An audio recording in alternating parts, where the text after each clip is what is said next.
Hi!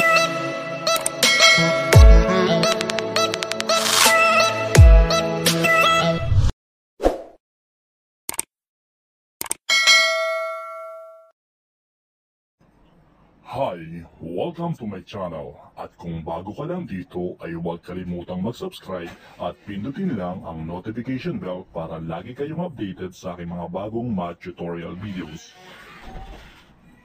Today, ang pag-aaralan naman natin ay kung paano isulat ang rational exponents to radicals and vice versa.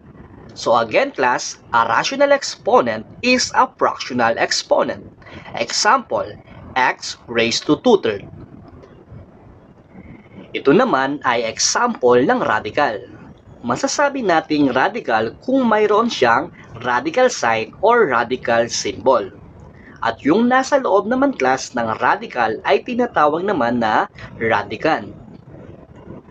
Yung maliit na number naman sa upper left corner ng radical ay index or root. At ang pinakamaliit na index class ay 2. Example, square root of x cubed. Kung nagtataka kayo kung bakit walang nakasulat na index, kapag 2 kasi hindi na inilalagay.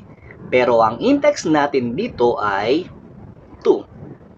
Pero sabi nga, kapag 2 ang index, hindi na natin kailangan pang ilagay. Kapag pinasa naman natin ang mga ito, cube root of x squared and square root of x cubed. Kapag 4 naman ng index, katulad nito, 4th root of x. Ito naman, 5th root of x to the 4th. Next, 6th root, 7th root, 8th root, 9th root, 10th root, and so on. Now, let's write rational exponents to radicals. Number 1, x raised to 2/3. So, yung base class ng rational exponents, ito yung ating magiging radicand. Ibig sabihin, siya yung mapupunta sa loob ng radical. Yung numerator naman ay magiging exponent sa radicand. At ang denominator sa rational exponents class, siya naman yung ating magiging index.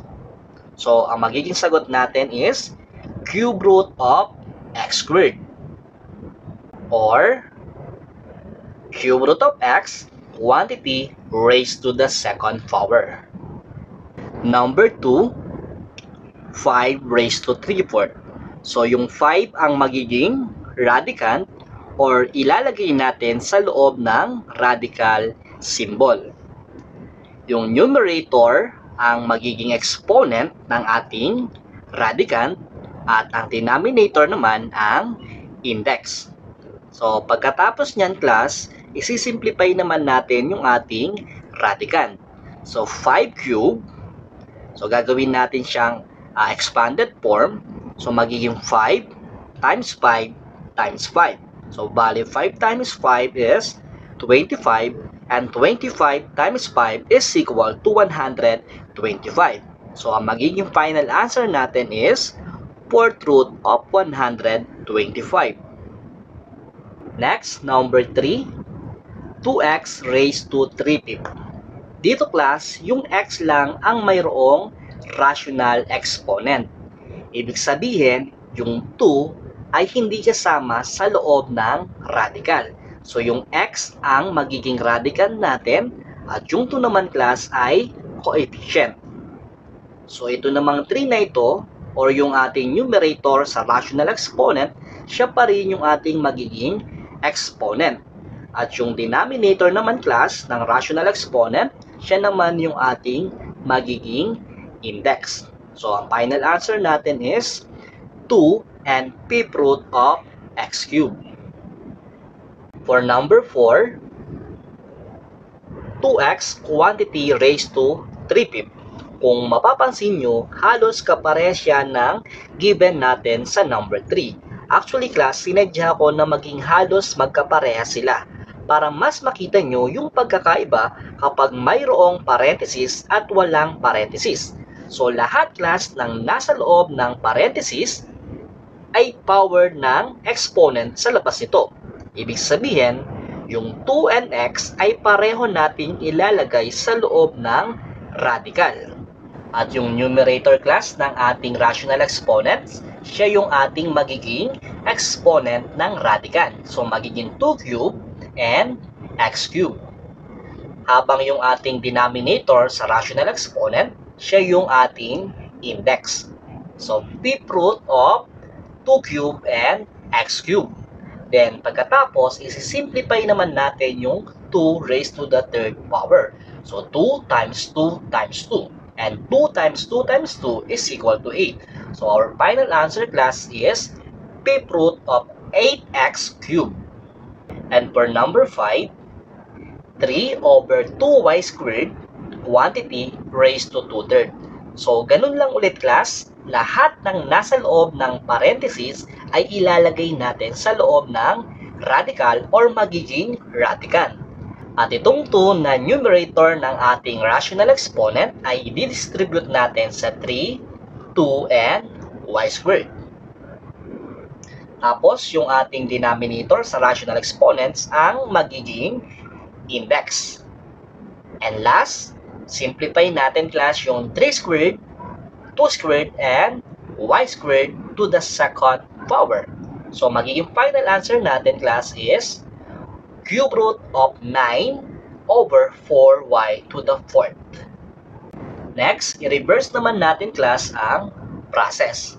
Kung kanina, rational to radicals, ngayon naman, yung radicals ay gagawin naman nating rational exponents.